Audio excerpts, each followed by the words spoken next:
Boa tarde, pessoal. Hoje eu vou aqui gravando mais um vídeo.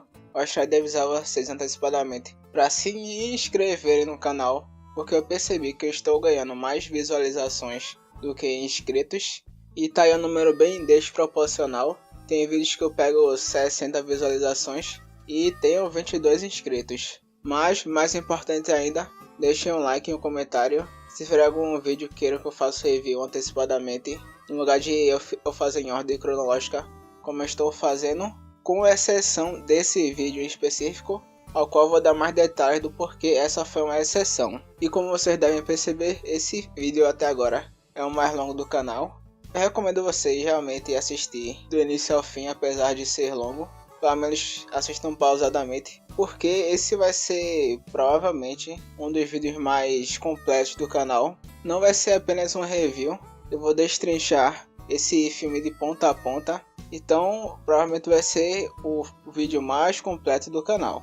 O filme ao qual eu estou me referindo é O Cão e a Raposa, e esse é um dos meus filmes favoritos da Disney. Se eu falasse um top 3, esse estaria no top 3 dos meus filmes favoritos. Se não, o meu filme favorito. Eu tenho realmente um grande carinho por esse filme. E eu assisti ele na minha infância, na minha pré-adolescência, na minha adolescência, na minha pré-fase adulta e na minha fase adulta. Eu sei esse filme de ponta a ponta. Eu não preciso nem assistir ele para fazer o review, porque eu tenho ele decorado na minha memória. Nesse vídeo, tirando as análises que eu normalmente faço, eu vou dar principalmente com bastante frequência a minha opinião sobre esse filme. Vou falar todas as nuances que se encontram nele. Então, se vocês estão acostumados à forma dos vídeos, ao qual eu fiz o review de uma maneira um pouco mais acelerada, talvez vocês se incomodem um pouco pela duração do vídeo. Mas se vocês forem fãs, provavelmente vão curtir e vão ver até o final. Porque, sendo bem sincero, para mim essa obra não é apenas um filme. Eu tive experiências diferentes ao assistir ele em fases diferentes da minha vida. Então essa é realmente uma obra que eu vou levar na minha mente a vida toda. É realmente algo bastante especial para mim. Então, sendo especial para mim, eu vou fazer esse vídeo com o máximo de carinho que eu conseguir. Então vamos lá, vamos iniciar. Vou falar aqui os produtores e os coprodutores que trabalharam nesse filme, que foram inclusive bastante. Esse vídeo teve bastante produtores e coprodutores, começando por Wolfgang Reitman, que dirigiu alguns filmes como A Espada era a Lei, Mowgli e Aristogatas, Larry Clemons, que foi roteirista e escritor de alguns filmes como Robin Hood, Ursinho Pooh e Bernardo e Bianca, David Mitchell, que participou de alguns filmes como O Caldeirão Mágico e foi supervisor desse filme, O Cão e a Raposa, Peter Young, que também participou de alguns filmes como O Cão e a Raposa, que foi esse, e O Caldeirão Mágico, e Bernardo e Bianca, Bernie Matheson, que participou do filme O Conto de Natal do Mickey, e mais vários outros diretores que eu já citei aqui anteriormente em outros vídeos e de outros filmes a qual eu fiz o review. Basicamente, a maioria deles e mais outros se juntaram para produzir esse, e é um filme baseado no livro The Fox and the Hound, traduzindo O Cão e a Raposa, livro de mesmo nome, escrito por Daniel P. Mannix. E bem, na introdução do filme pode-se perceber um detalhe interessante, porque ele passa uma vibe similar ao filme do Bambi, só que na época o Walt Disney ainda estava vivo. E nesse filme específico, nesse período que foi 1981, que foi o ano ao qual o filme foi lançado, o Walt Disney já tinha morrido. Ele morreu em 1966, mas mesmo assim eles conseguiram pegar a essência, digamos assim, da introdução que foi o filme do Bambi e conseguiram replicar. Inclusive esse filme tem bastante similaridade com o Bambi. De início já dá pra ver que a animação vai ser de qualidade. Então, depois da introdução mais lenta, até um pouco melancólica, aparece a primeira personagem do filme, que é uma raposa, e ela está em hiperalerta, como se estivesse fugindo de alguma coisa, e também aparenta estar carregando alguma coisa. Depois de uma corrida que ela dá, ela leva algo que ela está carregando para uma cerca e deixa lá escondido. Depois ela volta a correr por uma planície de mato alto. Então se escuta um tiro.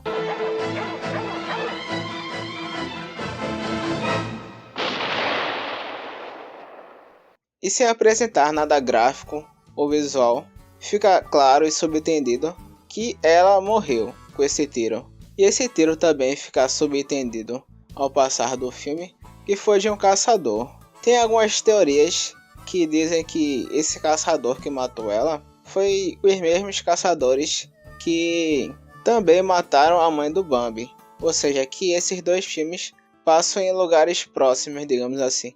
Mas isso é só uma teoria, não é nada confirmado não. Inclusive, que bom que usaram as mesmas técnicas de animação, etc, etc, que foi em Bambi, porque é realmente bastante bonito o filme do Bambi. Enfim, depois dessa cena, aparece outros personagens, outros animais, para ser mais específico, que estavam por uma redondeza, que é uma fazenda, que é um local que parece realmente um interior. Nesse local em específico tem duas casas próximas, apenas duas casas próximas. E a primeira personagem a aparecer é uma personagem que tem o nome de Mamãe Coruja. Pobre filhotinho. Está tudo bem. Mamãe Coruja está aqui. Que em inglês no filme tem o nome de Big Mama, que é mamãezona, mas eu prefiro o nome em português. Assim como vários outros desse filme que teve substituição de nome. E substituíram de uma maneira bem inteligente. Ao passar do vídeo eu vou fazendo as comparações de nomes. A Mamãe Coruja acaba encontrando o que foi deixado pela raposa na cerca, que é um filhote de raposa.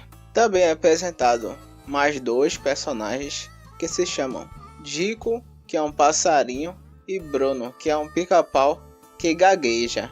Assim como o produtor desse vídeo que vos fala. Não há tempo a perder. Eu preciso de vocês. Vamos.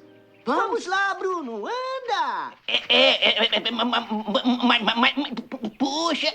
Então eles decidem criar um plano para levar o Dodó, que é o nome desse raposinho que ainda vai ganhar o nome no caso, até a casa mais próxima, que é a casa da viúva Tita, ou Rosélia na versão em inglês. Então eles criam um plano onde eles pegam uma roupa que está no varal e derrubam em cima do Dodó. Então quando a viúva Tita vai atrás desses pássaros, ela acaba, ou melhor, ela vai atrás desses pássaros e para pegar a roupa, acaba encontrando o Dodó na cerca. E então finaliza essa primeira introdução, que, se não perceberam, falei para vocês aqui, tem um tom bem melancólico. Não só isso, como tem uma trilha sonora de qualidade, tanto em momentos tristes, momentos tensos, momentos de suspense e momentos felizes como esse. Nunca mais vou me sentir tão sozinha.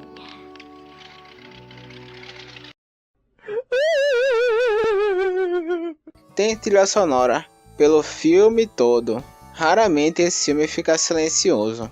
Então, a viúva, como normalmente chamam ela, nomeia a raposinha como Dodó. E na versão em inglês o nome dele é Todd. Mas na versão brasileira, da dublagem brasileira, mudaram para Dodó. Eu acredito que esse nome faça parte de alguns nomes que normalmente davam aos animais naquela época. Então eu acho que foi uma boa sacada isso daí. Então finaliza essa primeira introdução.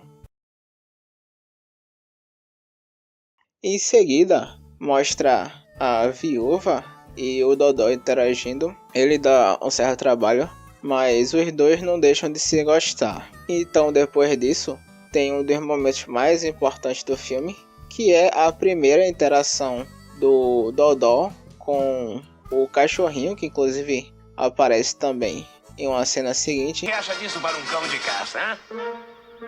Quando o Amos Slade, o Samuel Guerra, traz o Toby, que é o cachorrinho. O Toby, que é um cachorrinho da raça Bloodhound, a mesma raça daquele cachorro meio idoso lá do Homem Vagabundo, que é usado normalmente para a caça. E esse era o objetivo do Samuel Guerra, criar esse cachorrinho para a caça. assim como o outro cachorro mais velho, que é o chefe. Um raposo. Um raposo! Aí depois dessas duas cenas, que o Toby e o Dodó acabam se encontrando por acidente. O que você tá cheirando? Tô no rastro de alguma coisa. Rastro? De quê? Eu não sei ainda.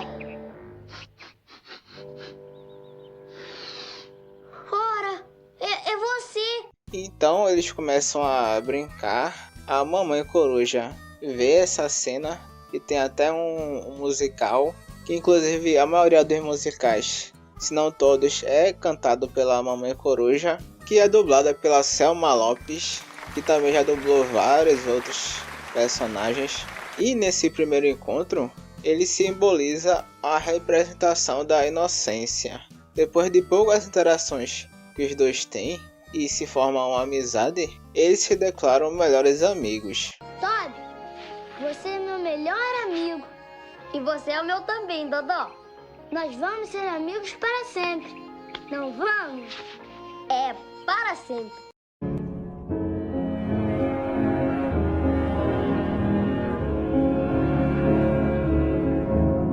Só tem um problema. Enquanto os dois tentam se encontrar para brincar e etc, tem várias sequências de mal entendido. Porque tanto o caçador, que é o Samuel Guerra, quanto o cachorro maior, que é o chefe, eles são caçadores. E ainda tem um mal entendido deles acharem que o Dodó tá tentando devorar as galinhas que ele cuida. Mas o Dodó e o Toby só estão querendo sair para se encontrar. Tem até o momento que o Samuel Guerra prende o Toby e o Dodó vai atrás dele para tentar brincar, etc.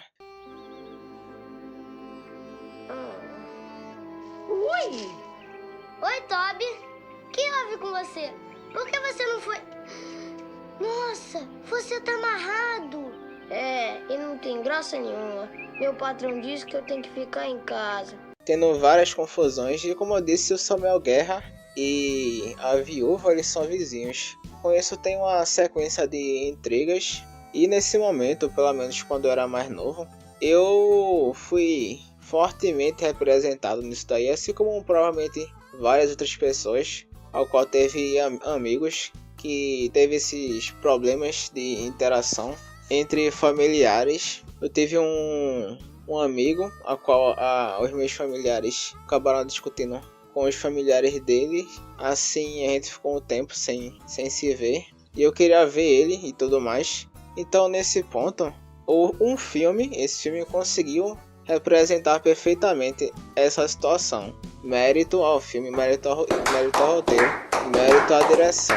Depois dessa sequência de conflitos, o Toby, o caçador e o chefe, eles vão sair para caçar. E com isso tem algumas interações entre o passarinho, o pica-pau e a mamãe coruja. Nesse meio tempo onde acontecem essas coisas, para não deixar passar. Mas são uns pequenos arcos para deixar a coisa mais leve. Basicamente esse passarinho e o pica-pau ficar tentando caçar uma lagarta, que em brasileiro apelidaram ela de Estica. Vamos pegá-lo! Atacar!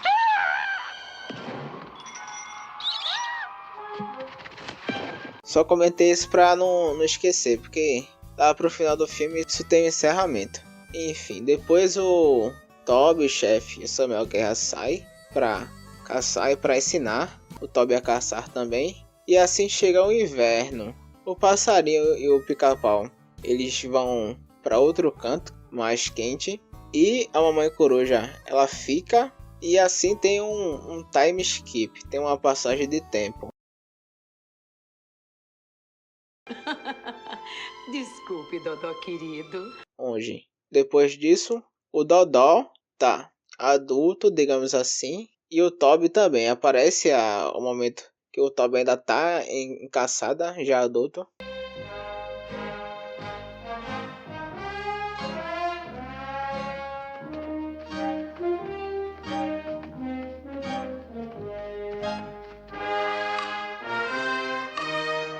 mas depois ele volta. Gostaria de fazer também um comentário antes de falar sobre a chegada do Toby e tal na casa dele de volta e do reencontro entre os dois, que mais uma vez, como eu comentei aos senhores e às senhoritas, eu vi esse filme por todos os períodos da minha vida. Só falta ver quando eu for velho. Só falta esse. Mas tirando isso, eu vi ele por todos os períodos da minha vida, até agora. E eu já me vi em um período. E ao passar dos anos, algumas cenas que aconteceram no filme conseguiram representar certas fases da minha vida. Isso é algo bem inteligente do filme. Eu acho que eles já sabiam o que estavam fazendo, porque isso tá num ritmo linear. Lá pro finalzinho do vídeo, eu dou ainda uma contextualização mais completa. Por enquanto eu vou tentar segurar um pouco. Enfim, quando o Toby chega antes do reencontro, a Mamãe Coruja, dentre os outros personagens, vem o Dodó e tal, cumprimenta ele e tudo mais, mas quando eles veem o Toby chegando, a Mamãe Coruja avisa que o Toby provavelmente vai estar diferente. Inclusive, em vários momentos do filme, a Mamãe Coruja serve como uma conselheira. Uma muito boa, inclusive. Ela avisa que ele pode estar mudado, mas o Dodó ele não leva isso a sério. Afinal, ele e o Toby são melhores amigos. Então, ele diz que vai bem à noite, quando todos estiverem dormindo. Então é isso que ele faz. Ele chega lá, bem de mansinho, para falar com o Toby. E eles conversam e tudo mais. Tem uma conversa bem tranquila. Mas o Toby diz que as coisas mudaram e tudo mais. Que ele agora é um cão de caça. Dodó, aqueles dias acabaram. Eu sou um cão de caça agora.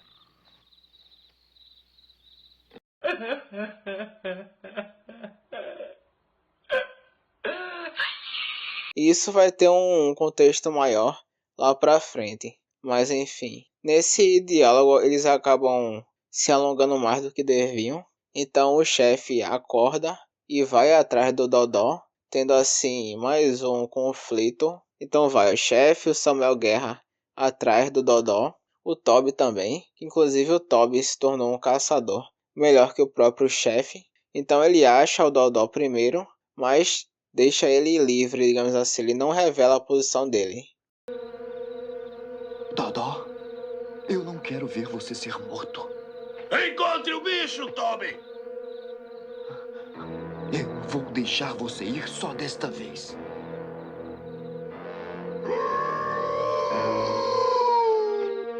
Não perca! E se vocês notarem, o Toby, ele nesse momento, ele tá com um ar bem mais maduro. Claro, porque ele já está na sua fase adulta já. Mas se vocês perceberem bem, ele já pequeno, ele já tinha uma ideia do que ele é e do que ele iria servir. Tanto que na primeira interação que eles têm, os dois têm, o Toby e o Dodó, ele fala que é um cão de caça. E o Dodó, ele não pegou essa noção, tanto criança quanto na fase adulta dele. Tanto que a Mamãe Coruja, ela é bem direta e explica, mas ele não pega a ideia. Acho que pelo menos até esse momento em específico. E então após isso, o Toby atrai o caçador para outro canto enquanto o Dodó foge de lado, onde ele estava escondido. Mas logo em seguida, o chefe, que acho que ele tinha ido para outra direção, acaba achando o Dodó e começa a perseguir ele, até chegar em uma ponte, ao qual passa um trem e acaba acertando o chefe, derrubando ele da ponte, e ele quase morre. Então o Toby vê essa cena e ele deixa pra lá ele revoga a ideia de deixar o Dodó em paz e diz que ele vai pagar por esse ocorrido. Dodó, nem que seja a última coisa que eu faça, eu te pego por isso. É uma cena bem forte. Eu acredito que o Dodó realmente ficou bem perturbado com tudo isso que aconteceu nesse tempo tão curto. E após esse incidente, o Samuel Guerra confronta a viúva, né? Então ela percebeu que não poderia mais deixar o Dodó lá morando com ela.